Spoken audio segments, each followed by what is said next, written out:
You have now arrived at Stadium and Gale. Snap, the kick, it's been blocked again! Oh my! It's been blocked again! He's going to heave one deep down the field. It's going to be to the goal line. It's going to be gone! It's a touchdown! And the Gators have won the game! Tyreak Cleveland! Oh my! I can't believe what I just saw! Dropping back to throw, pops and fires the ball over the middle. It's going! It's going!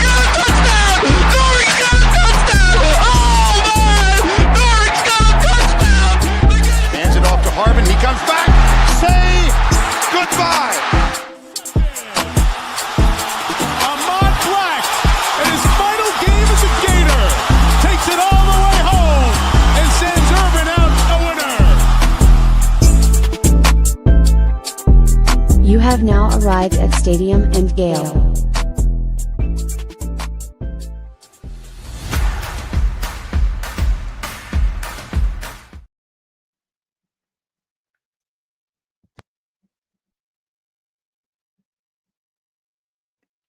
Boys and girls, ladies and gents, welcome to another episode of Stadium and Gale. It's your boy Corey. It's Dan.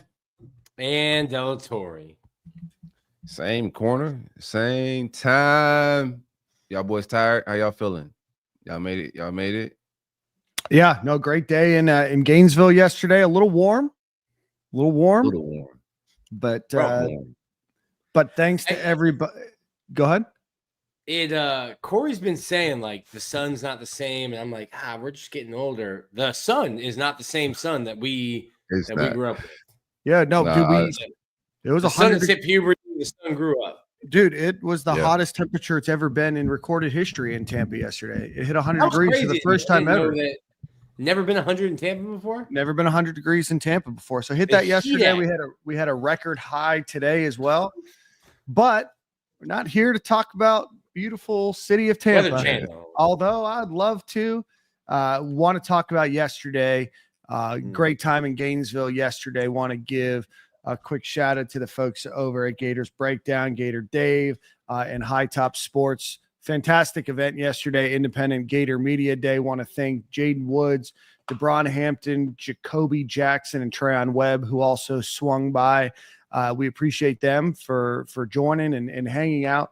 But fantastic event. You can watch that on our YouTube or check it out in the podcast feed as well. But thanks to you guys. Fantastic day. Yeah, I had a blast. If y'all haven't checked out the content, definitely go watch it. Had a good time. The heat was AI. The sun, that's not the same sun. That sun out there is AI. At one point in the show, I thought I was under the tent, and then I just felt like my bald head sizzling under the hat. I was like, what is going on? I look up, it's like the sun's beaming on me. I had to slide up under that tent. But outside of the weather, and wearing leather shorts wasn't a great idea, right? No. Yeah, that wasn't a great idea. But sometimes Shelton wore jeans. Crazy. Yeah, it's just a crazy decision. I walked up. I told the guys a little behind the scenes. I told the guys, like, yo, I'm bringing like 3 shirts because it's hot outside. And Shelton goes, I got 2 outfits. And I was like, that makes sense. It's hot. Wardrobe change, man. I show up. He's like, I got my getting ready outfit. And he's like, sleeveless shorts. I'm like, yeah, makes sense. It's hot outside. Comes back like heavy cotton shirt, jeans, cowboy boots, and a hat. I was like, my guy, you've gone the wrong direction. It's going to get hotter throughout the day. You put on heavier clothes. I don't know. That sounds like a lot, but there is a logic of covering up to be cool as well. Yeah. But like technology has come so far. Like there's fishing shirts that weigh nothing. An ounce and a half. Shelton's a real cowboy, man. He ain't. Shelton is a real cowboy. That's a guy. A real cowboy, bro. Yeah. Tip of the hat to you. Couldn't be me. You wear jeans, boots, and that shirt everywhere, bro. That's a wedding outfit. Yeah. We might need to get a work outfit, podcast outfit. Steven Harris is here. We might need to get Steven Harris on because I want to talk about the barbecue he was at. The D-line cookout. But we're also talking about the D-line. We might need to get Steven Harris to pop on today. Hey, Steven, if you want to hop on, I know you do High Top tonight. If you want to hop on, let us know. Hit us in the DMs. We'll get you on the show tonight. But, Gerald Chapman threw a defensive line barbecue, a pig, and just about any possible meat you could want. Pause. Whoa. Yep. Relax. Can't just say that on a public medium. Buddy, I don't know. That might be unpausable. No, it was an incredible layout. Go check it out. It's on Gerald Chapman's Twitter page. But no, in all seriousness, we appreciate everybody that came out. I think we sold close to 90 tickets. We had a couple people pop up just at the event that bought tickets as well. Thanks to John Denny and the team over at First Magnitude Brewing for helping us put that event on. There was a couple of electric issues, some short circuiting. The team over there, I think the guy's name is Steve, was super helpful over there. Brian was the guy at the bar, taking the tickets and ordering the drink or getting everybody's drinks. We want to do this again, and we've learned a couple things. We're going to do it again. We've talked about doing one twice a year now, one postseason, maybe January, February timeframe, and then something again around July time, maybe August, but maybe do that one inside next time. But we're going to try to do these fantastic event and really, appreciate everybody that came, everybody that watched and consumed the content. And just hats off to everybody for coming out and hanging out, including the Washington Post Florida beat writer that was fangirling over Corey and myself seeing us. Oh, that's what she's a Washington Post. I did not know that. So she listens. I don't want to put her name on blast. She was great. We ended up talking after the show for about 15 minutes, and she's like, I listen to this when I'm working out. She's like, it's great because all I do is consume news media all day, and I'm really, really impressed by independent media and what you guys are doing. And I wish we did more of it. I said, well, what do you do? She's like, well, I work for the Washington Post. I was like, we're here. We're ready to be acquired. Hey, let's go, man. We can be the Florida Post. Yeah. Y'all need a I'll post. be that.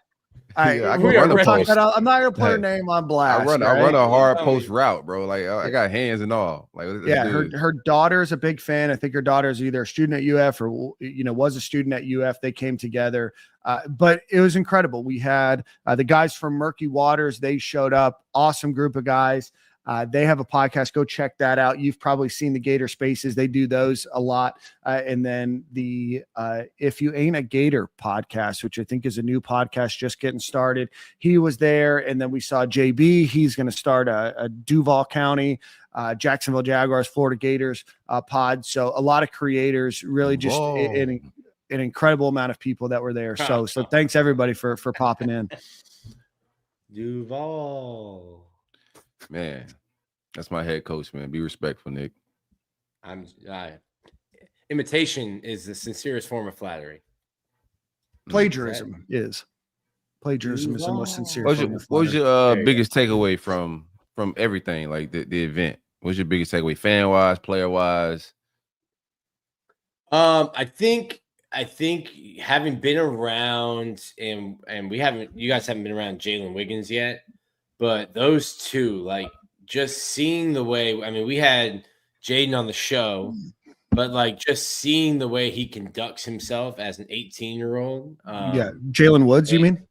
Jalen Wiggins, Jaden Woods. Oh, gotcha. Sorry. Yeah. They're both very similar. I said you guys haven't been around Jalen Wiggins yet. My apologies. But they're both very, very mature. Like came here about their business. I was talking to Jaden and I was like, what'd you do? He was like, why didn't you go home?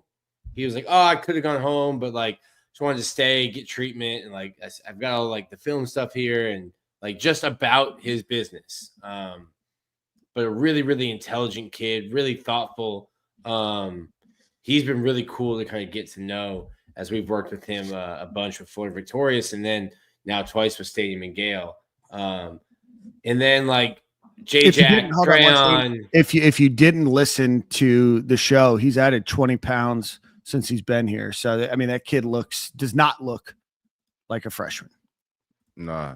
Go ahead. He ready to play right away. Yeah. He and Jalen Wiggins, my guy looks 37. Looks like he's got some kids to feed. He's got a mortgage, got a car note. Looks like he is a grown man. You go to his Instagram, there's no pictures. I'm like, who is this kid? He might have last made kid that came Instagram. like that was Zuniga. That was the last player that we had that was like that. When he committed, he didn't even have no social media. I was like, yo, we got a killer. Yeah, he looks. He might have made social media because like they have to do it to post for Fort Victorious. He might have like been like, ah, man, I have to get on. Yep, you gotta get on. Throwback. Jake Slaughter like that. He told me one time, he goes, I get on Instagram once or twice a year just to post pictures of the old lady so she doesn't get mad at me. And I'm like, my guy. Hey, that's got it's figured out, you know. Yeah. But Jacoby Jackson, Trayon Webb, Jaden, and then DeBron Hampton. We've talked to him. We talked to him at the DJ Lagway event. He's so well spoken. Mm-hmm. It's super dope that like when we were talking to him at Spurrier's, it was like I had offers. I could have gone somewhere smaller. Could have gone somewhere else. I came here. I bet on myself, and to see that bet pay off with a scholarship. Shout out to Silk. Breaking news. Yeah, they didn't even told the team yet. I told Billy. I say, Billy, you know what, Billy, get him in a scholarship. Like it's time. 35. He's flying out there. He's putting a lot of work on the field. I think he deserves a scholarship. And Billy was like, all right, I got you, Corey. And what's funny is so more behind the scenes. So I was sitting next to Trayon and Jacoby, and you guys were talking to DeBron on set on camera. And I think it was about like who the fastest guys are. And both of them looked at each other like, no, DeBron slides. Like he's sliding. Like he's fast. He put himself in the top 5.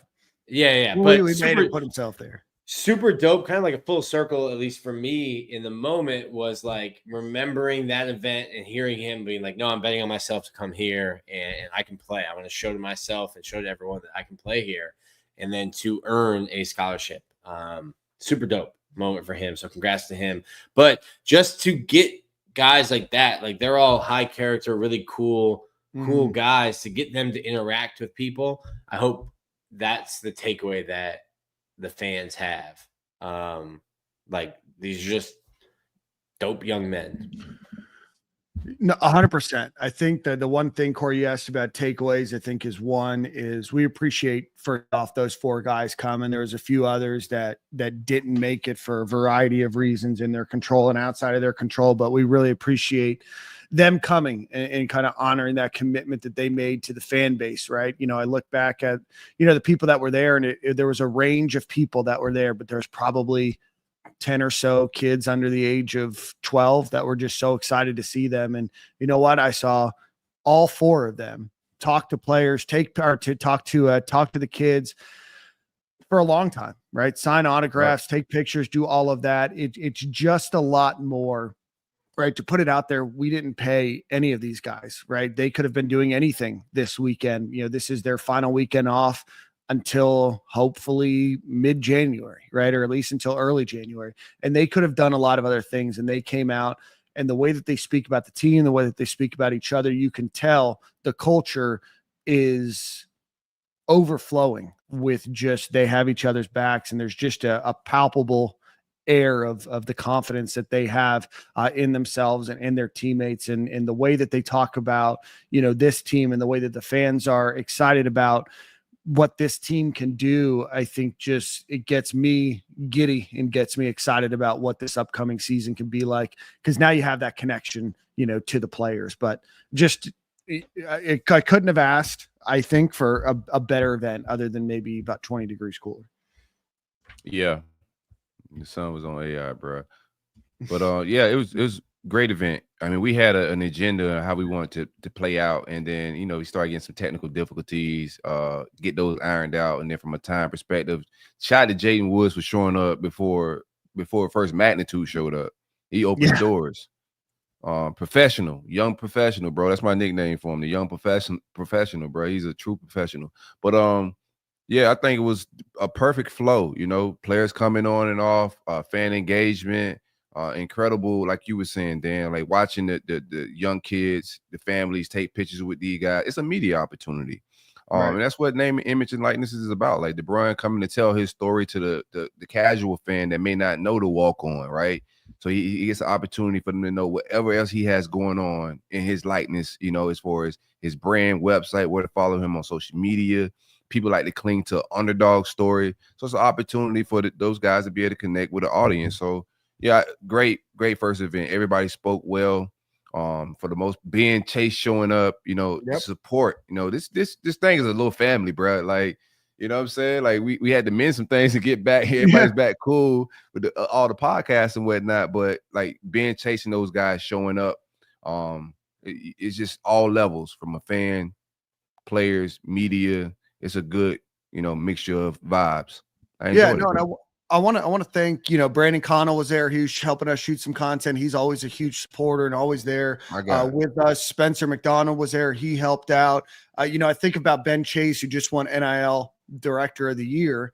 He used to do our over-under tallying, right? For every episode. And he would send us a graphic. Buy or sell Ben. Buy or sell Ben, right? And so he did that before he worked at UF. He did that before he, was really involved in NIL. So it's really cool to see the support that the podcast get and the community gets.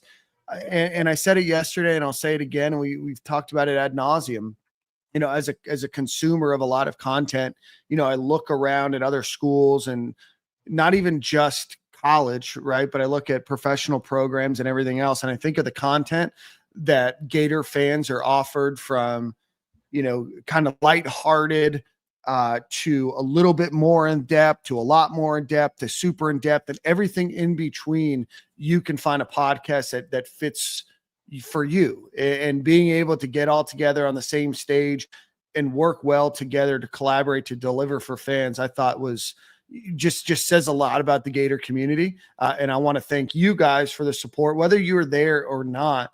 You guys being here, supporting on social media, watching on YouTube, whether you watch our show every week or whether it's just during football season or whatever it is, we do this for you guys. And we appreciate the opportunity that you guys give us to be able to do stuff like this for you guys. Well said, my guy. Perfect. Well, let's get a Brunt ad read and let's get in with the program. Stadium and Gale is powered by the great folks at Brunt Insurance and Financial Services. Anything you need insured, from the Panhandle to the Keys. And if you live in the Southeast, he can take care of you too. Hit my man Greg up, 954-589-2204. Or if you're internet baby, bruntinsurance.com. It don't cost nothing to get a free quote. Greg is great customer service. Jordan Scarlett hit me. Hey man, give me Greg's number. I need some insurance. Greg said, give him my personal number. Don't call the number you say on the ad read. Give him my personal number.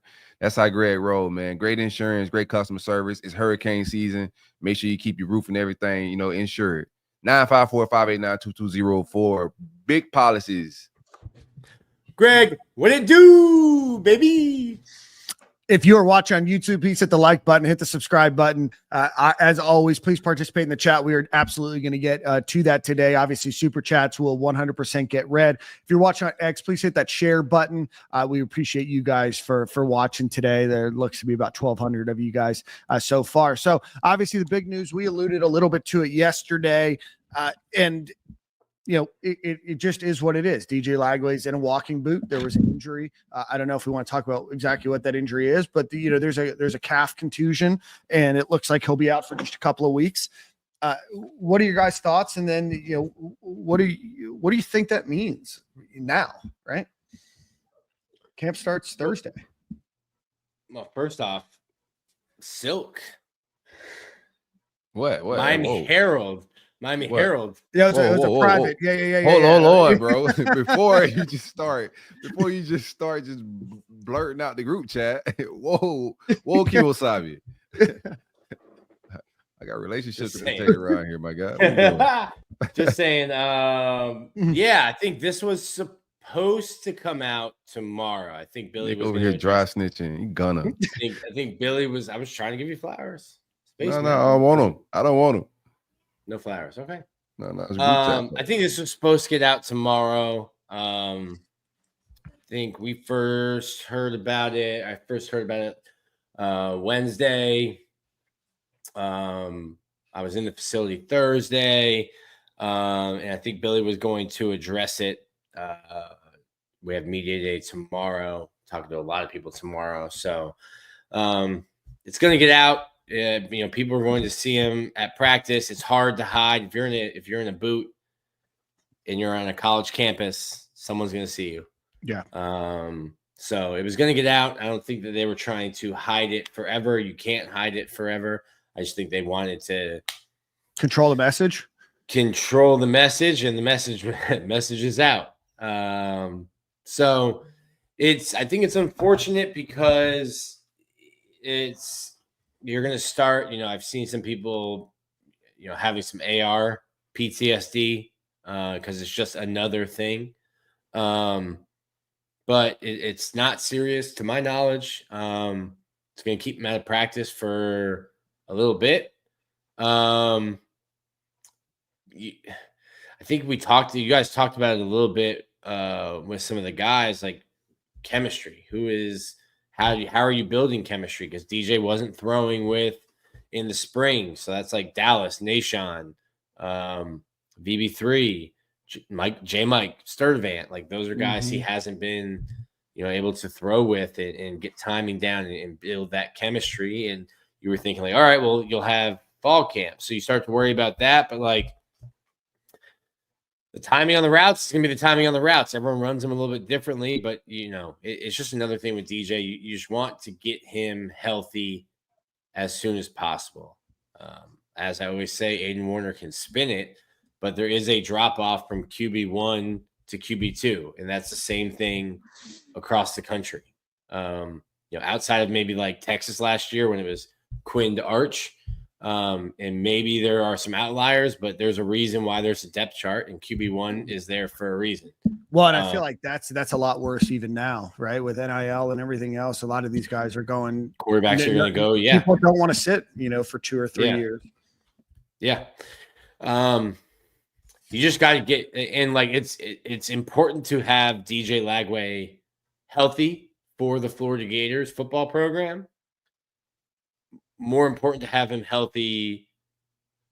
I want to say week 1, but like week 3. But I think you can handle the long storied football program of Long Island. I think you can handle them with or without DJ. But like you just need to get him healthy. And if it's not for week 1 of fall camp, okay, that's fine. Whatever it is to get him as close to 100% as possible by the end of the month. Yeah, I think it's unfortunate. Like, this is not an ideal situation. You want your quarterback 100% healthy, but from what I was told early on, of course, it's getting out to everybody now. But from what I was told early on, was that the boot is heavily precautionary, measures. I don't think it's something serious, but there's no need to rush him for him to go in camp early. Like we got LIU to start it. The earlier, the better he can get out there. I don't know what his reps look like and how involved he is in these first couple of weeks that he may have to sit out. It's not an ideal situation, but no alarms are ringing yet for me. You feel me? I feel good about his preparation and being ready to play. Timing and all that stuff could be an issue early on. Could be. I'm not expecting that to be, but it could be. But I'm not expecting, just get him healthy. But play and execution, I think, is gonna be fine. That's not a concern. Just make sure we can get this boy through a full season. And also, I think he's a tough kid. I think some of this stuff, if we had to play, it wouldn't be, that I'm sitting out. It's just no games are being played right now, so there's no reason to be a warrior right now. Like we could vibe and let him rest up and heal. So no alarms for me right now. We vibing, man. The only alarm that I have is that it's just been there's kind of been something for a while now. Seems injury prone. Right. There's a couple of things that I don't know if they've been reported, so we're not going to talk about them. There's been some other injuries that haven't been talked about that we've, that he's had to battle through as well. So I think of when was the Georgia game? October. So I think of between October and now, how long has there been where he's been at full health? And we know part of his body is not at full health and won't be at full health. And that's that shoulder. So my concern is just what percentage are we going into the year?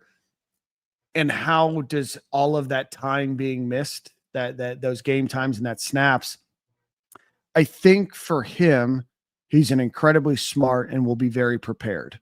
I think that he has unlimited potential, and I think he can be one of the best quarterbacks in college football next season and the year after. There's just some concern about the sheer number of times something's happened and the amount of time in which he's not been fully healthy. That just does have a little concern from my end. Now, like you said, having LIU, I think that game's important, and you always play that question in your head of, well, how long do you keep your starters in a game against LIU? And for Florida, you're playing a little Russian roulette, right? Because you need him out there to get those snaps, but you also don't want him to see him get injured.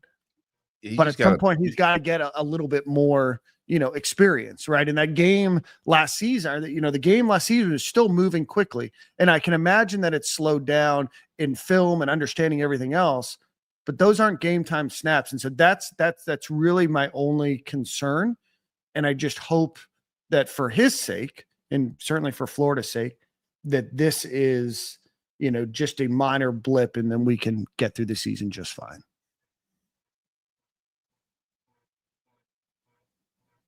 Wow, speechless. I said Nick had something to say, but yeah, I like it. Just I guarantee if you focus on every player on this team, like they all got most of them not going to the season healthy. Like I think most of these guys are banged up to some degree. But I think the only thing he's missed games for is the hamstring. Everything else has been things that just a lot of smoke about this hurt and that hurt. It was shoulder smoke early in the season, but we seen him play the full season outside of the hamstring. The shoulder never kept him out last year, right? Mm-hmm. That wasn't a thing where he missed a game because of the shoulder. But that's the thing that's a knock against him right now, is that he may have a bad shoulder, but he has never missed a game for his shoulder. Sure. So he missed a game for the hammy. We haven't heard anything else hammy wise. Now he just, like, some guys be injury prone, so it comes off that he's injury prone. But I think some of these injuries he will fight through and play through, and that just comes with playing in this league. Like, I don't think by week 3 nobody's gonna be 100%. Like, everybody's gonna be banged up. No, you're 100%. 100%. But also you can't call this game safe with him. Like, for this offense to go do what it needs to do, you still need to get in your bag and not try to shield and hide him from contact and all of that stuff, right? I don't need him try to truck anybody, but you got to run RPO and keep linebackers and backside defensive ends honest, for this offense to really flourish and do his thing. But we don't have to lean on lag. Like, we got a great run game. It's not on all his shoulders. Like, he don't have to bear this thing by himself. He got a great supporting cast, right? Mm-hmm. So yeah, lean on that running game early, play action off of it. Offensive line is strong. Like, it's time to play football. I think Kid gonna fight through some injuries if he got to deal with them. Yeah. No, I 100% agree with your take. If this happened during the season, he's playing. Yeah. All right. So that's where we're at. I left Nick is just speechless. Like, we both left him speechless. I was going to bring up. It's hard to be negative now, man. You had victorious. You can't do it, bro. You lost. Like, you lost your superpowers, entire shtick. No, I was wondering if I was. Like, what do I do? What do I do with my hand? I was wondering if I was going to bring up if that Dan's pretty much caused this by throwing it into the universe. I was going to let Dan off the hook. Yeah, all of a sudden Nick's on the hot seat and he's trying to throw some slander at me. Not working today, pal. I'm working today, pal. Yeah. That's hilarious. Well, hopefully before the season starts, Nick will have his new shtick ready to go. I understand he's a new dad, all that. He's a little, he's a little more tired than normal. No, you've never really been positive. Yeah. Are you drinking another Celsius? Or is that the one from earlier? Same one. Shout out to Nick. Only guy I know that can drink a Celsius at 8 o'clock. Yeah, I'll be asleep by 10. Perfect. All right, let's see here. Want to mention Dijon Johnson. Obviously, we had mentioned before that he was arrested back in May here, actually in Tampa. At the time, there was already some word coming out that maybe the charges weren't going to amount to much, if anything. Yeah, they were. Yes, and that does happen often. And today the charges were officially dropped. The state has decided to not pursue anything related to Dijon Johnson's arrest back in May. So expect him. I would imagine that he had some sort of punishment. Just because you don't get charged doesn't mean that you weren't maybe, involved in some things and doing some stuff that you maybe wouldn't have. And I know Billy Napier said that they were going to handle that internally, but it seems like all is clear there. And Dijon Johnson, who has started 5 games for the Gators, should be back vying for that other spot against Cormani McLean with Devin Moore on the other side. What is King Malik to my why we drop? We didn't drop any news. Why didn't we drop the news? Is maybe what you're asking? Yeah, I don't know. We didn't drop any. We didn't break this. Anything with Lagway. Yeah, King. You got the internet, bro? Yeah. Nick with the dial-up and Netscape approach here. Yeah, Nick's a big Netscape guy. Nick caused an issue yesterday, actually. Bro, that's great. If Shelton actually sent an email to that, that's on him. He 100% did. That's on him. Yeah. Shout out to Shelton. So, thoughts on Dijon Johnson? No, I mean Dijon Johnson. Yeah, great. Always, bro. It's good. It's good to beat the charges, bro. You know what I'm saying? So the state didn't pick him up. Great news, man. So internally, he definitely got some type of, I'm pretty sure some consequences internally, but we back, man. Teflon Gators. Hey. Yeah, he's gonna be really good. I think we kind of talked about it, Corey, yesterday. Like, I don't doubt. I just hadn't seen Cormani play in nickel at all, and I have seen Didi do it.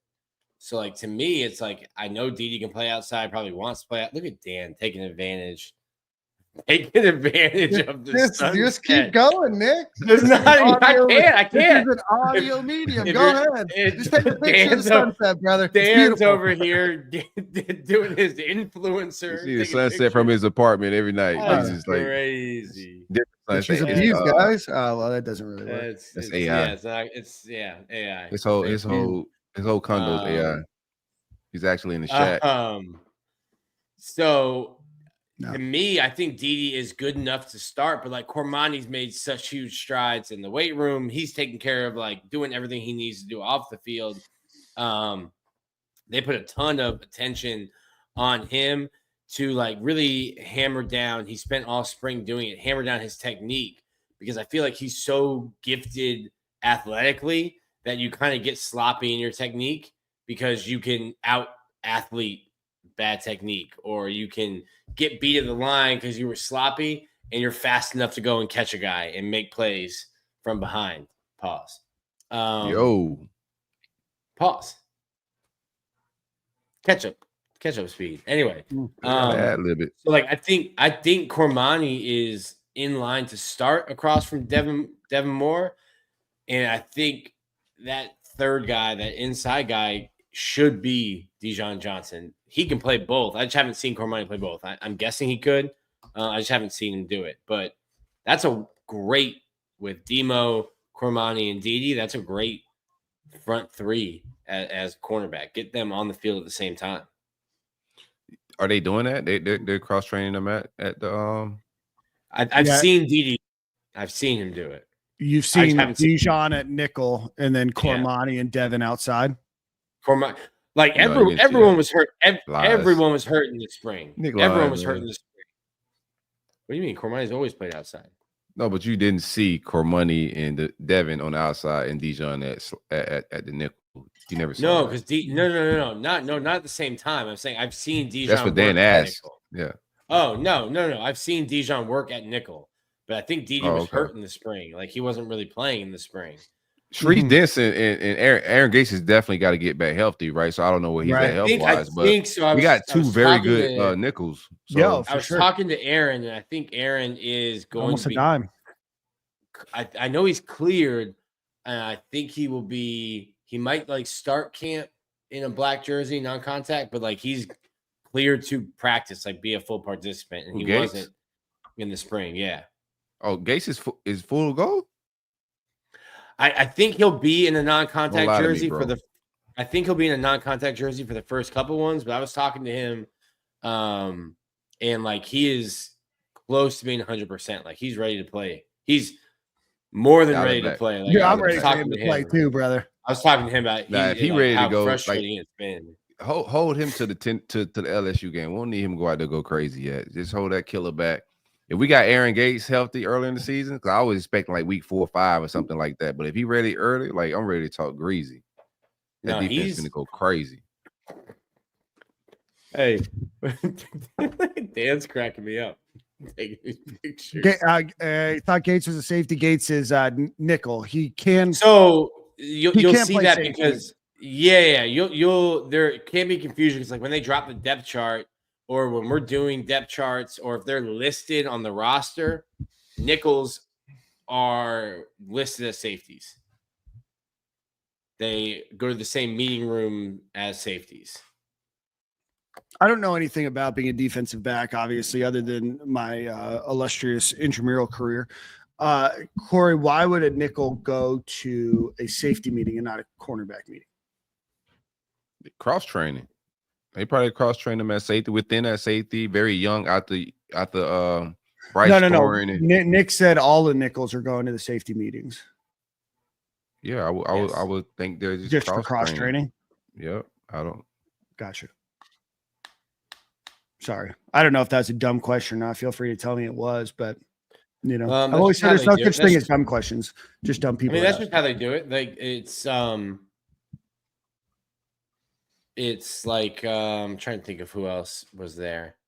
That's how this staff has done it. Like the nickels are listed on the roster as safeties, and like when they split up, if you're playing nickel, you're going with the safeties.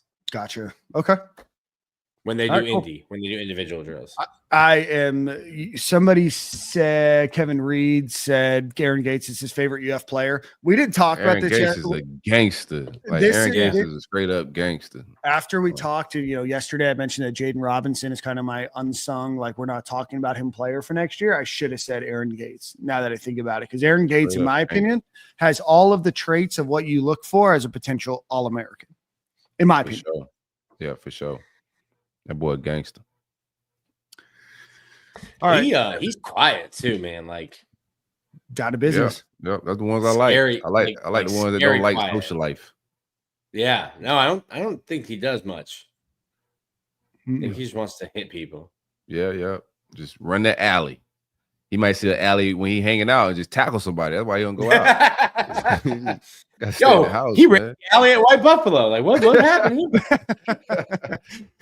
Oklahoma drills right near the bathrooms. You just never know, man. Train killer. Let's get right on to you. Still talking about that safety position a little bit. Asa Turner was announced that he got his 7th year of eligibility back. He was injured in that Miami game. He's the former Washington transfer that came to the Gators last season.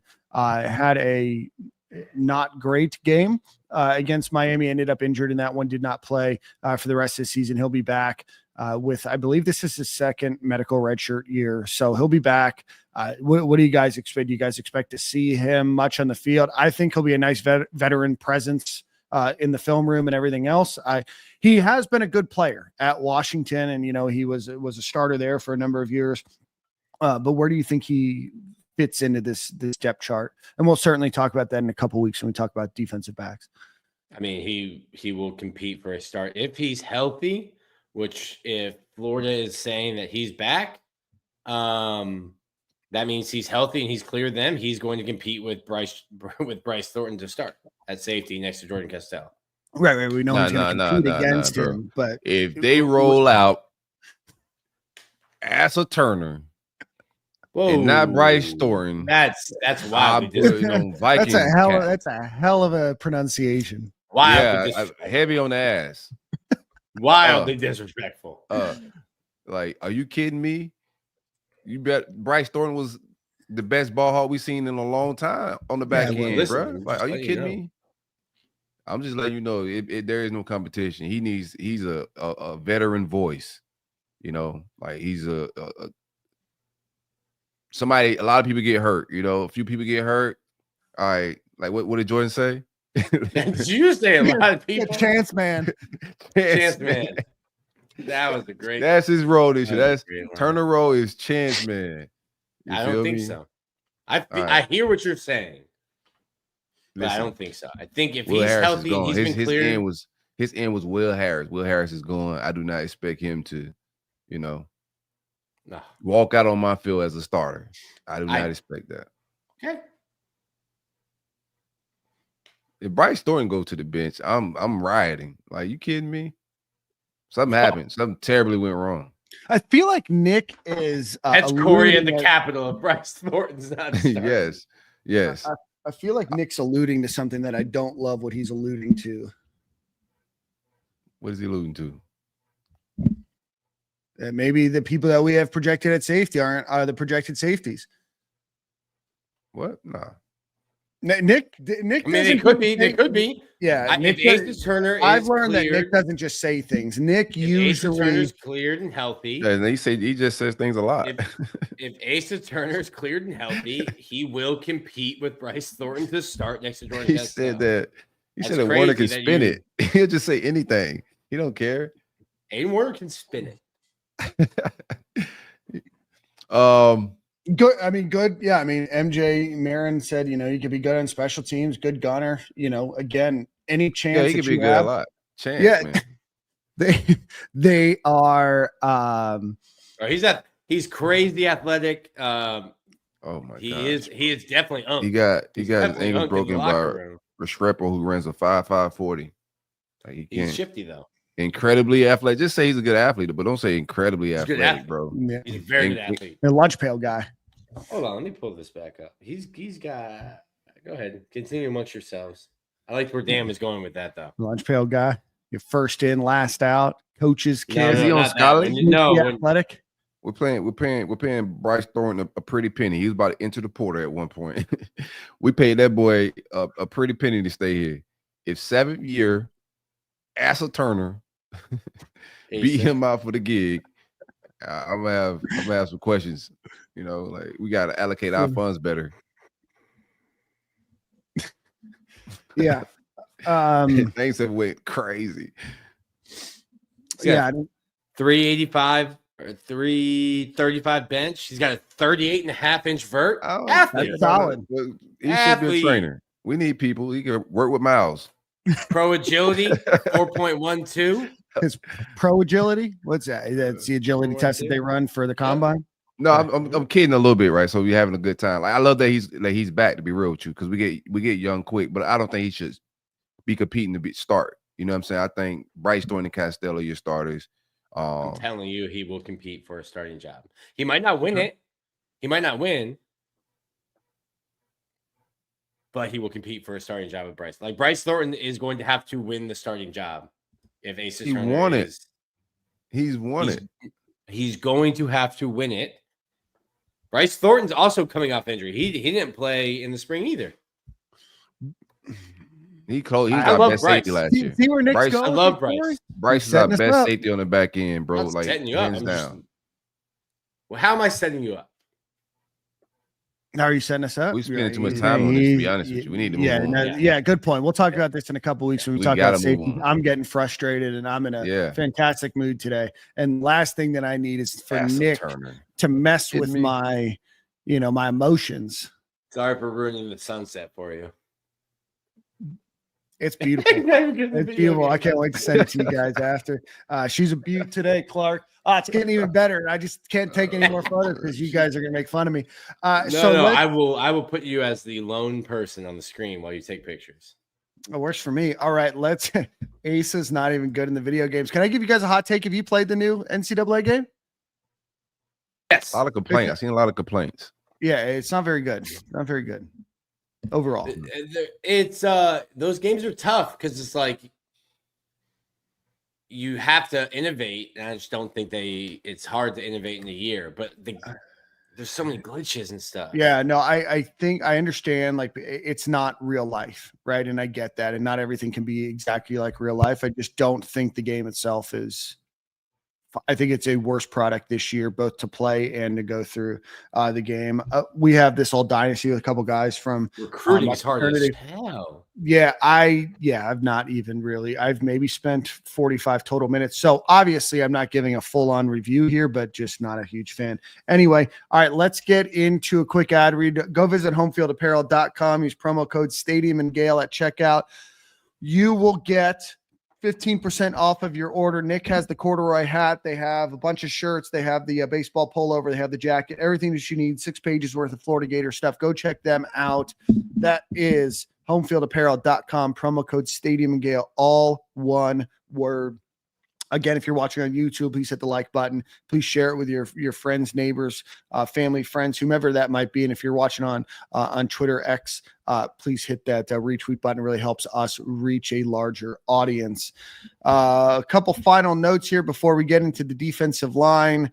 I want to give a shout out to a guy that started. No, I guess he didn't play. I guess it was Mike Pouncey that played on the defensive line for just a little bit, but the Pittsburgh Steelers are adding Florida Gators great Marquise Pouncey to their Hall of Honor, which I would imagine is just one step closer to him getting into the Hall of Fame once he's eligible. So congratulations to Marquise Pouncey.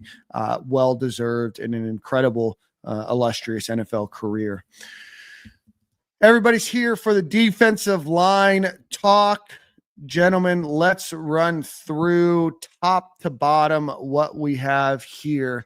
So defensive tackle, Caleb Banks, 6'6", 329 pounds. I'm going to run through this whole list, then we're going to break it down. Defensive end and tackle. George Gumbs, redshirt senior, number 34, 6'4", 253 pounds. Jamari Lyons coming back from injury, redshirt junior, defensive lineman, number 95, 6'3", 308 pounds. Former 5-star LJ McCray, number 11, 6'4", 267 pounds. Micah Boyru, a sophomore, 6'2", 274 pounds. And then Jeremiah McLeod, 6'2", 360 pounds. That's what we got, boys. Yeah, I'm missing a few. So give me 1 second. But give me your thoughts on this defensive line. Defensive line. I'll go, Nick. Let me just start off. Actually, hold on, Nick. Before you go, I don't want to forget anybody. Obviously, the freshman Jaden Wood, 6'3", 200. He's now up to 250 pounds. Kofi Asari, the transfer from UMass, 6'4". And 3/4, 246 pounds. Cam James, 6'5.5", 272 pounds. Jalen Wiggins, the freshman, 6'4.5", 270 pounds. Tyreak Sapp, 6'2.5", 274 pounds. Brian Taylor, 6'4.5", 278 pounds. And Trevoice Brown, 6'6" and 3/4, 290 pounds. Sorry, I don't know why my list pulled wrong, but obviously a deep room, top to bottom, some new names in there. But obviously, give me, guys, your thoughts overall on the defensive line, then we'll do by position. Yeah, it's outside, like defensive end, edge, outside linebacker, whatever you want to call that, edge. Super deep. It's inside where it kind of gets dicey, and then I look at like Fleazy, DeAndre Robinson. Like, why did he leave? He would have been a huge contributor. Like an injury inside at defensive tackle, nose tackle, and you're just skating on thin ice there. But I love Florida's defensive line. If the interior stays healthy, I think really, really good. Betts from Baylor, you're going to have to count on him. You're going to have to count on Jamari Lyons. It's Makai Bureau. He's made a ton of strides. That's the gangster right there. That's going a ton of strides this offseason. You're going to have to count on him, but like you get young really, really quick, and you just don't have depth at DT nose tackle. Like inside, you have no depth.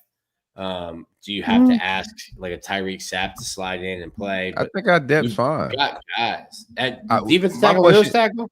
Yeah, I think your depth's fine. I think you just sorry, Corey. Go ahead.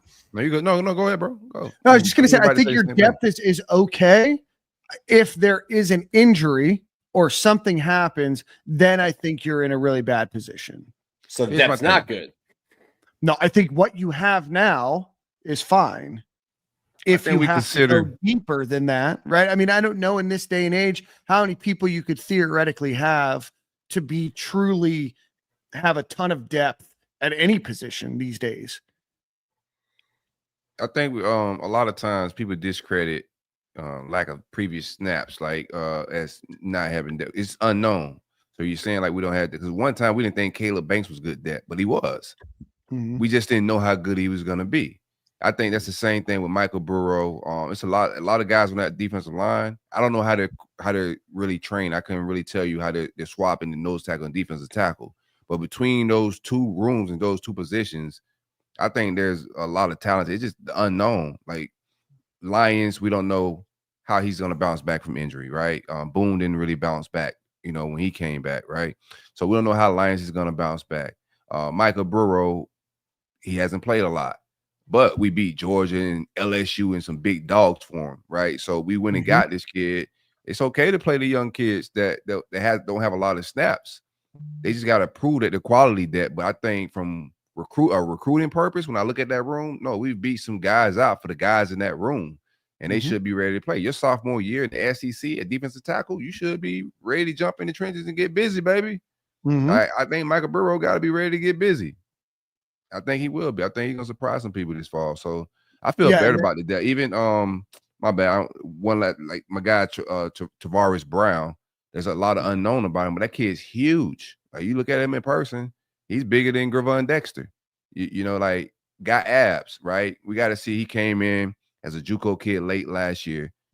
He didn't get a full fall camp, but in a Division I University of Florida strength and conditioning program, a full year, a spring, and another fall camp, I think he's gonna be a guy that can contribute as well. Like the size is there, bro. When you get your lines back. Yeah, so I think it's some depth there. I think we're gonna surprise some people at D tackle and nose tackle. So let's just talk. We've got Tavares Brown, Jamari Lyons, Micah Boyru, Caleb Banks is your 4, with Brian Taylor potentially being in that list as well. Obviously, Jeremiah McLeod's a freshman. Yeah, Brian Taylor he's close to, I think he's over 300 pounds now. He's 6'4" and a half, 278 on UF's depth chart. So if he is, that's incredible growth. Yeah, when I talked to him, we were at the charity event. I think he said he was like 290. He's put it on slowly. He is huge. But he's going to be a guy, I think, potentially starting or getting starter level reps next to Caleb Banks. But he's one, I think it's his last year. Is this last year of eligibility? Yeah. He was a JUCO bandit. Yeah, he's from what's it called? Blinn. Yeah. And I completely forgot Brandon Bett too, the transfer from Baylor. Yeah. I mentioned him. But yeah, like I think I haven't seen Betts up close. I don't know how big he is. Bet. I keep saying Betts. So does Brandon Connell. It's a shame when Brandon Connell has a fact error in the chat. Doesn't happen often. It's a shame. I just think I just that's a position. So like to me, I think that's a position where I worry about. It's a position where you can easily get injured, like nicks, scrapes, bruises. And to me, that's a concern. Like I'm not like 5-alarm fire ringing when I look at the defense, which I really like the defense. That's the position that I look at and I think, okay, I don't know that there's a lot of depth there. Here's my thing. Like from how I see it, and I think like these be red flags for me, right?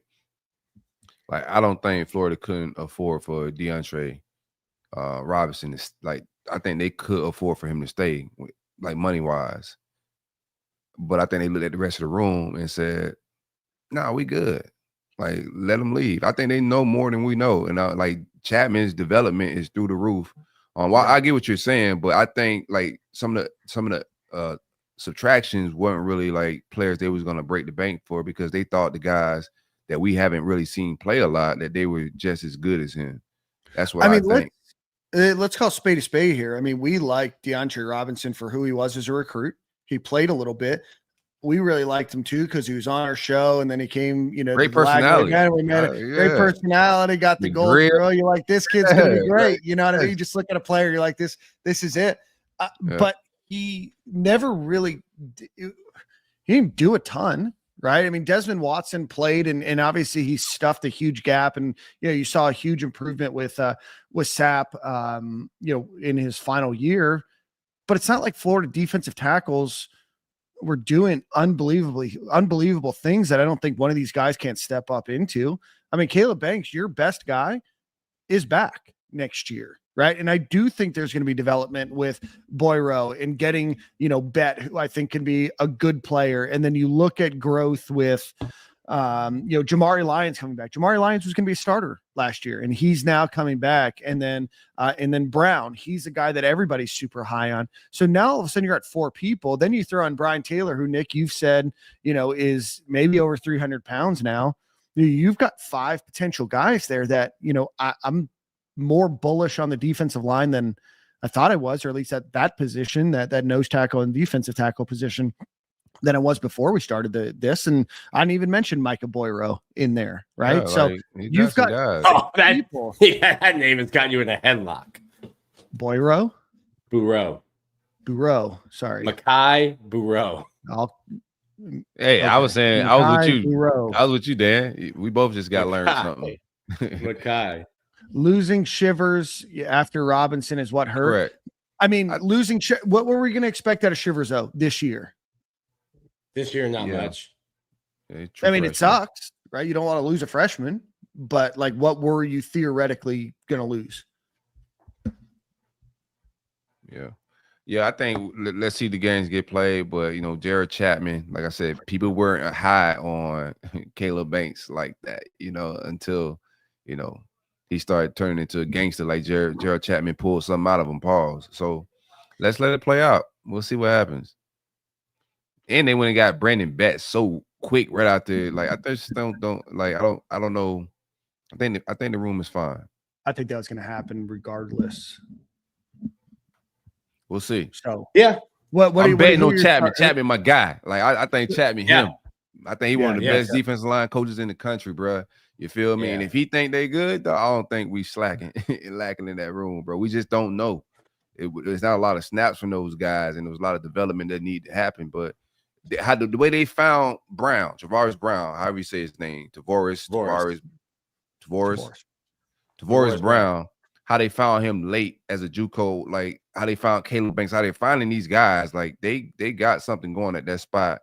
Like I said, from a size, when you look at it on paper, how big these guys are, when you look at the pictures, like physically, like they fit in a certain mold, So I think we find a D tackle until we not. Jared Chapman, I got the house on him. So who do we have? Makai Bureau and let's see, Caleb Banks and Makai starting? No. Lyons? Banks Taylor, Lyons. Yeah. I was just asking. Just throwing around options here. I'm not trying to be criticized. Jeez. No. I'm just saying it's like Banks, Taylor. No, it's fine. Very defensive. So and then those two start, and then what do we think after that? Makai and Bet after Lyons and Makai. I think it's Banks and Taylor and Lyons are kind of. Banks is your starter, but Banks can play inside nose. Yeah. So I think you might have Banks at nose. Taylor at nose, and then when you bring Lyons in, Lyons is at nose, and then Banks slides back out. I think Banks and Lyons will play like starter reps no matter who is starting there. Mm-hmm. They'll get similar snaps. But that's also a position too. Like I always go back to what Chris Rumpf said, like those defensive linemen, they have a gas tank and there's no refilling it. So you're having to try to rotate guys and keep them fresh. Like Caleb Banks, you're not going to ask him to play 68 snaps. You should not have to ask him to play 68 snaps. So like, there has to be some position versatility there when you don't have, a guy who is like Stephon Shivers, clearly a nose tackle. That's a guy you slide right into nose tackle at that weight. That's he wasn't why going to play this year, I don't think. No, it's just depth. Like he's a guy that could give you 10 snaps a game. I don't even know if he was in playing shape to give you 10 snaps a game. Yeah. But like it's a guy who that's kind of where I'm getting at with the depth. Like you don't have, or maybe you do. Maybe I'll learn in the like going to camp. But like you need a guy Caleb like Banks was a bum at one time, bro. Like relax. No, I didn't think he was a bum. I thought he was a project. I thought he was a project. It was going to take 2 to 3 years to get. It took 1 year. Oh gosh, bro. No, you guys are the greatest of all time. I'm worried about the depth. You guys aren't. That's fine. No. I mean, I looking at it now, I see where you're coming from. I see it. Yeah, I see your, because that's everybody. Like most of the fans, if they have a gripe, it's like, okay, we may get thin at defensive tackle because we don't know what we got. I think most of it's that. Because it's players at the spots, right? When you go look at the spots on the depth chart, it's not like nobody's there. Somebody's there. And what you get out, it's either a recruit, that was highly regarded, that hasn't put any production on the field, or it's a transfer that they brought in that they're trying to develop with multiple years, right?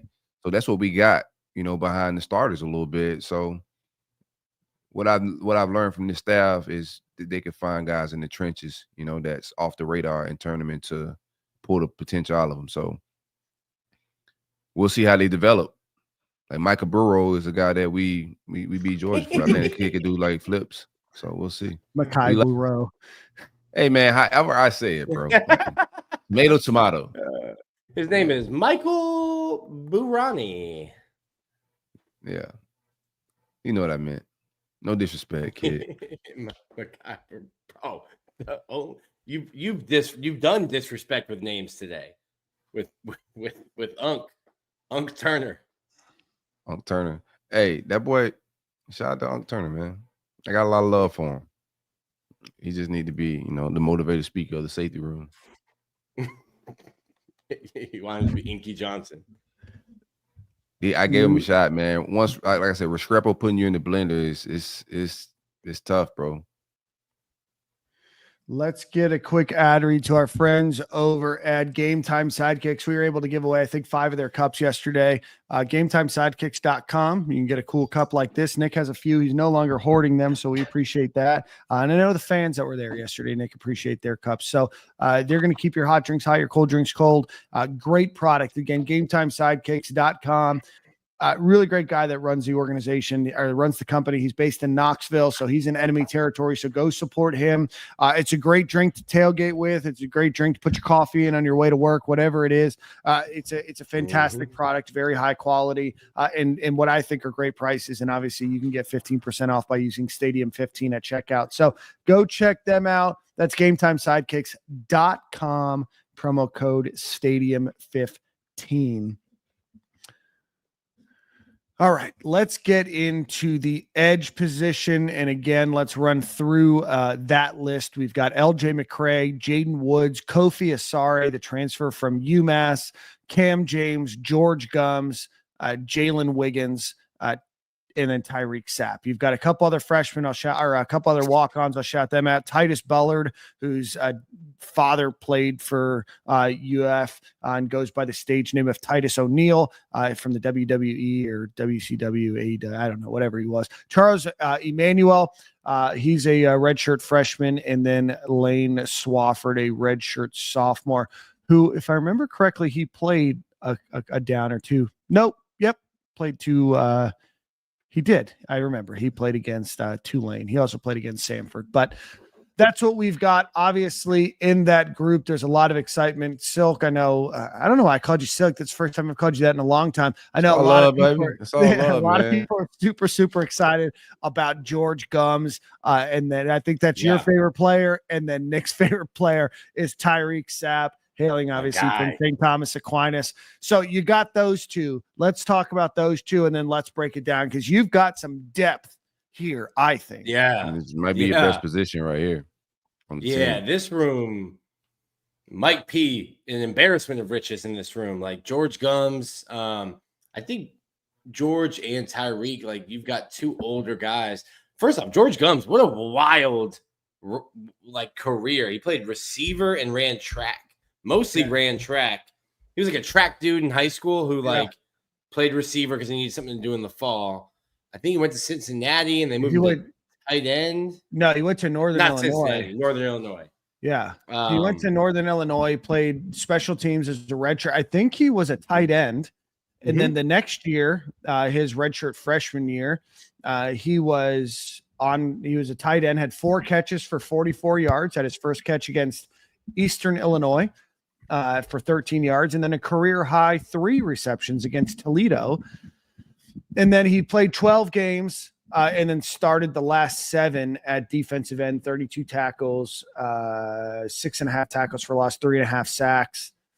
So, I mean, what a come up for the boy. Yeah, he's poster child for what we were just talking about. Like nobody knew who George Gumbs was, bro. They got somebody on the eval side of the program got a gangster radar because they find it straight up gangsters, bro. Like George Gumbs, think about, we didn't expect much out of him last year. By the end of the year, he's a dude, a real dude. Like he's gonna go make some money this fall. That's my favorite player on that defense. Planting that flag was just next level. And then in the bowl game, you got to see even that get off. He's starting to figure it out. You can see in that bowl game versus Tulane, him starting to figure it out as a pass rusher. And that's just encouraging. Excuse my language. And that's a family show. That's family show. This is a parody show. Yeah, family parody show. Depends on the week. That's the thing that is the most encouraging is I brought like that whole like career path up because like he's still learning how to be a pass rusher. He's still learning, and you've got a Gator great in Mike P teaching him. You've got a guy like Tyreak Sapp who was a stand-up linebacker in high school and then Tyreak Sapp has a damn nose tackle rep in his career at 260. You got more than one. That's crazy. But like I think we're just seeing George. Yeah. I think we asked Tyreak Sapp to do some wild things his career, man. You know, he gets at his natural spot. Like we don't have to move him inside. I don't think this fall, bro. Maybe in like a NASCAR type pass rush package. Yeah. To get your like best pass rush. 27. Like, hey man, go something like that. Get inside. But I brought that up because I think we're seeing George Gumbs like just scratching the surface. Like he's still learning. That's like, crazy. Like he's just he's super athletic. Twitched up. And just like running like I mentioned about Cormani earlier, like, hey, you're just getting by because you're more athletic than everyone around you, and you have more like God-given ability, but now you're putting the work behind it. And he's someone who constantly is like staying after, working on like hand placement and different pass rush moves. It's cool to see an older guy like that who still has like that hunger and still wants to learn. So it's been cool to see that as I've been at practice more. And him and Tyreak Sapp, if you ask the offensive line, those are the guys who get under their skin. My goodness, they celebrate. I'm looking forward to it. Wednesday, I'll be at practice. Looking forward to Wednesday's practice. They fought first practice of spring. We'll see what happens fall camp. It's a lot hotter. But yeah, that room's incredibly deep. And I think you get Tyreak Sapp at end, you get Gumbs playing off the edge, and then you've just got dudes behind them. Jalen Wiggins is there, Jaden Woods is there, LJ McCray is there. I'm gonna forget some names. Let me pull the roster up. That edge room, that defensive end and edge room is just super deep. I think You're going to see Kofi a little bit as well. Cam James, the guy that is probably the next one up there. Like Cam James. I think Cam James is a very good player, and I know that he's going to be behind Tyreak Sapp and George Gumbs. And I think that this has got to be a breakout year for LJ McCray too. I think we saw some flashes of it last year. I think I said his height wrong earlier. He's 6'6", 267. I think my list just pulled incorrect at 6'4". But I think that between LJ McCray, Cam James, I don't know what to expect out of Kofi Asari. He's a name that hearing popped good up things. I'm hearing late. great things. Yeah. What are you hearing, Nick? I hear good things about that boy Kofi. Yeah, it's just a deep room. Like I think they like him, but like it's hard to take, Tyreak Sapp, George Gumbs, LJ Cam McCray, James, and Cam James. Cam James is like physically one of those guys like just sneaky. Like he's just like super long, but like he's a black lunch pail guy. Maybe. I don't even know what that means. You know what it means, Nick. He's not sneaky athletic. He's just athletic. No. He's not deceptively fast. He's just no. He's a gym rat. Yeah, just fast. Yeah, not sneaky. He's just fast. Yeah. No, but like I mean, like he's so long that you forget that like he's massive, like big. Like you look at Tyreak Sapp. Tyreak Sapp looks like a bodybuilder. Like I think some of these guys are just like longer. Like George Gumbs is like long and lean. Cam James, seeing him work out, you're like, oh, he's gigantic. I don't think people know how big Cam James is. Kofi Asari is just under 6'5". Cam James is 6'5.5". George Gumbs is 6'4". Jalen Wiggins, the freshman, who we haven't talked about, he's 6'4.5". Those are big dudes. And then obviously LJ McCray is 6'6". I mean, those are big dudes. I mean, that's what Carlos Dunlap was like 6'6", right? Or 6'7". Yeah. And that's what I mean when I mentioned like Jalen Wiggins, like when I say like, oh, he looks like a grown man, it's not like he has a gray beard. Like he looks like he is physically developed like an NFL player. Like he's not like, oh, freshmen come in, you're like, got to put some weight on, kind of stuff like that. You're like, you look at Jalen Wiggins, you're like, oh, you look like a senior in college. And we haven't even talked about who my favorite freshman is, and that's Jaden Woods. Room's full of gangsters, bro. Like I mean, we haven't even gotten there, right? And Jalen Wiggins, you mentioned, in there's something that they saw out of Kofi Asari, but I think when you look at that group, right, like you don't have to. Like I was being a little imaginative when we were talking about the defensive tackle group about what I think could be. Like you legitimately could have 7 guys contribute at the defensive end position this year, and it could be more.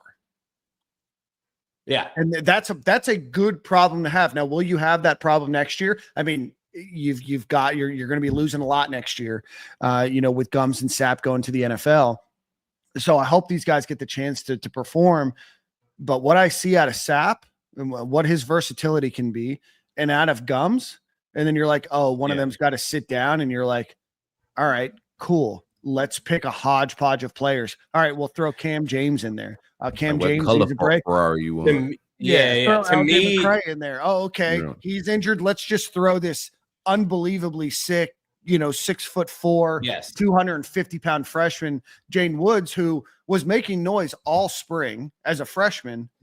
He showed up to the media day looking like a monster, bro. That kid huge, bro. Like a freshman, they make him different. To me, we look like Bama, like for real. Yes, to me, this room like is Bama, like. Bro.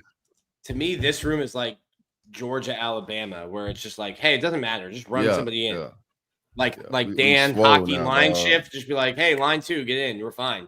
Like there's not a big drop off when you're keeping guys fresh in this. It's not like, shoot, like hurry up, Tyreak, like finish that Gatorade. We gotta get somebody back in. You gotta get back in. We gotta get this guy off. No, it's like this would be like when y'all would get mad, or me too, get mad about like the communist running back thing. It's like, hey, he's getting the first drive, and you'll see him in 3 more drives because every running back gets a drive. Like you're not gonna be mad if that's like a rotation. Not saying it is. but you're not going to be mad. Don't challenge Florida fans. Say we No, won't be mad. Someone will be. You have Tyreak Sapp with an 80% motor in the fourth quarter. Like, good luck. Yeah, that's what I'm trying to say. Like, if Tyreak Sapp plays the first drive, and then you see like a rotation where it's like, hey, the next group is up, and then the third group is up, and then Tyreek's back on, but there's been a gap in between that, you're gonna be like, oh yeah, that's fine, because like there's really not a drop off. Like this room's nasty. Yeah, I'll allow it. Filth, straight filth. I had a take. I forgot it because Nick was just in his bag. So kudos to that. If never been negative, always been positive, but like sure. this room is like Chat, this room gets me excited. This room gets me excited. Like this room's filthy. Like big time for me. Big time. Like Georgia. I remember watching. No more Jamaican bacon, man. Remember we had Jamaican bacon? I do. Oh, shit. Remember when we had defensive linemen playing 67 snaps a game? Them boys was on my diet, man. Who was it? Yeah, Gervon Dexter was at 300 something pounds. Yeah, the most that was against Utah. That was against Utah. Billy's first game. Like Gervon had to play, I think 60 something snaps, and someone like posted a clip of like him jogging when the play went away from him. Someone, a Gator fan, posted a clip being like, he's loafing. This is atrocious effort. I'm like, that was his 67th play, dog. What do you mean? Look at this guy. He has no pride. He took a breath at 315 pounds when they ran counter away from him. That was the greatest. What are you doing? I loved it. Just like you're telling on yourself sometimes when you think you're onto something, you're just telling on yourself. Like, yeah, you don't know ball. Dan knows ball. I know ball. The streets have been saying Dan knows ball. The streets have been yelling. Dan the streets have been yelling. Moncrief has been yelling. Dan knows ball. Not co-signing on anything you say about Moncrief. Had a couple Jacksonville people yesterday. Met them. I'll be up there on November 1st. Will not say a bad thing. Let them know that Dan Thompson sends his highest regards. Duval. Not beating the allegations. The county's not beating the allegations. All right, guys. We're going to wrap up here. Any final thoughts on the defensive line? Man. Just physically, we just look like one of them programs now. It's like time to just go win some football games. But physically, the more I get around these players, watching the workout videos, like we look like one of them programs. Well, one of the people were slinging mud on Tyler Miles' name last year, and every injury was like soft tissue. Yes, sir. Every injury was like soft tissue injury. We was getting our shit pushed in too. We was, excuse my language. This is a family show. Sorry for the families if you got this on parody YouTube, family show. Yeah, for sure. But we were getting pushed around a little bit, so I was just like, "Hey, like, what are we doing? We eating Jamaican bacon, or what's going on?" And, you know what? What I love about this defensive line is how disruptive they're being against what we've argued is one of our best offensive units, and that's the offensive line, right? A offensive line that is ranked in the top 5 in the SEC, maybe top 5, top 10 in the country, and that's who they're competing against every single day.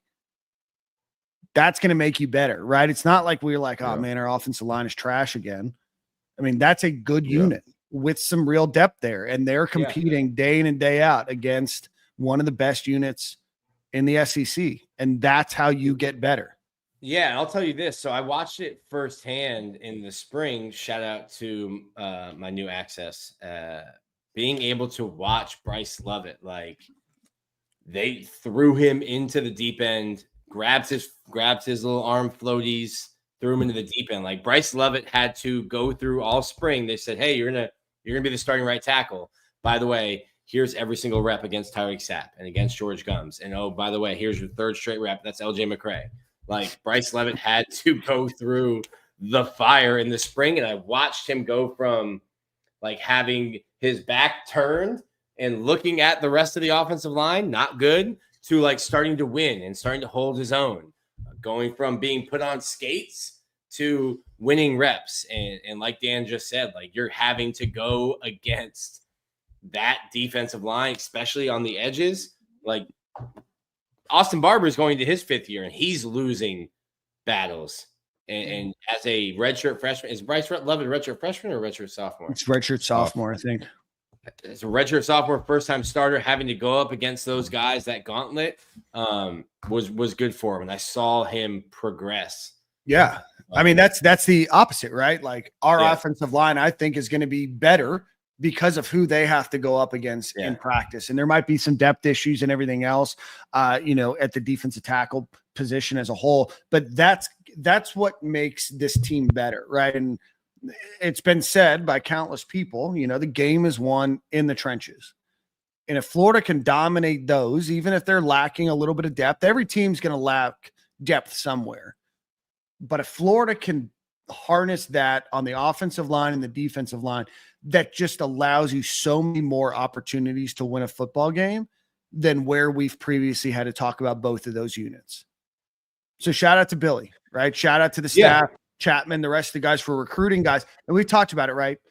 They're like recruiting 4-star guys that look like 4-star guys, right? Like not the tweener guys. Like these are guys ready to come on campus and make an impact.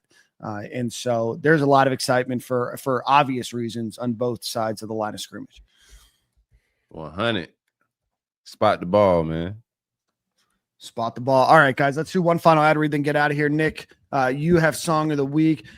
And finally, we want to give a final shout out to our friends over at Alumni Hall. Go visit alumnihall.com or go visit them in Gainesville on Archer Road. Anything that you could want for any Gator fan in your life. They have everything from polos to golf polos to T-shirts.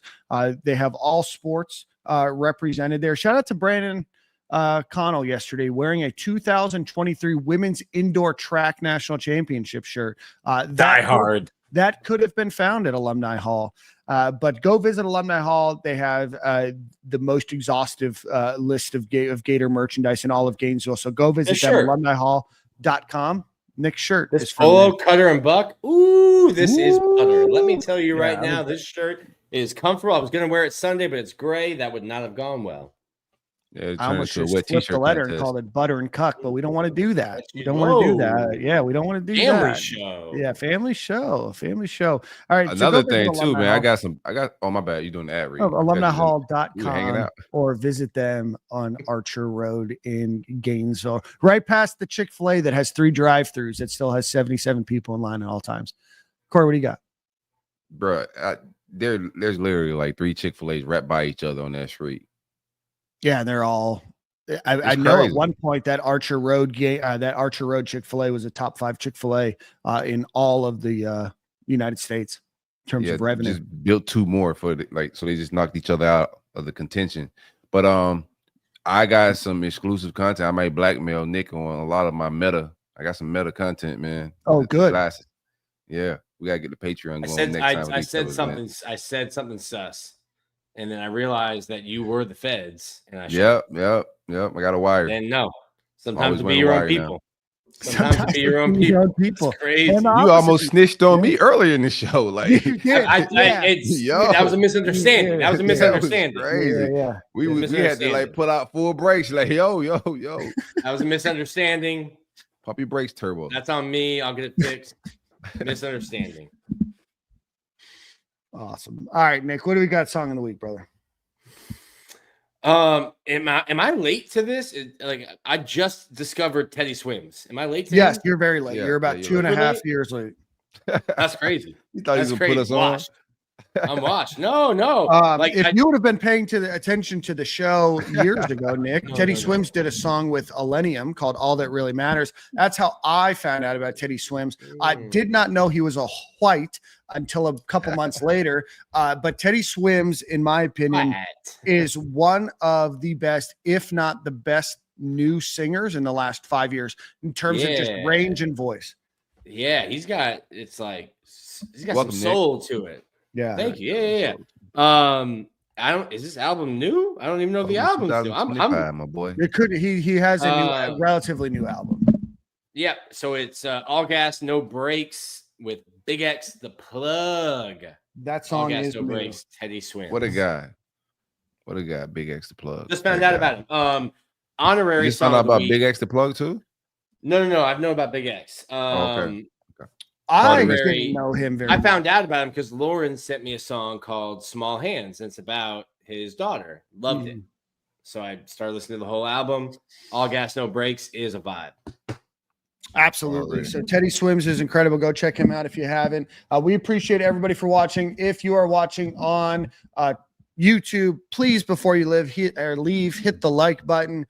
We appreciate you guys for coming each and every Monday into our chat and hanging out with us. Again, it's an honor and a privilege to give you guys content each week. So we will see you at the same corner, same time next week. Have a good week, guys.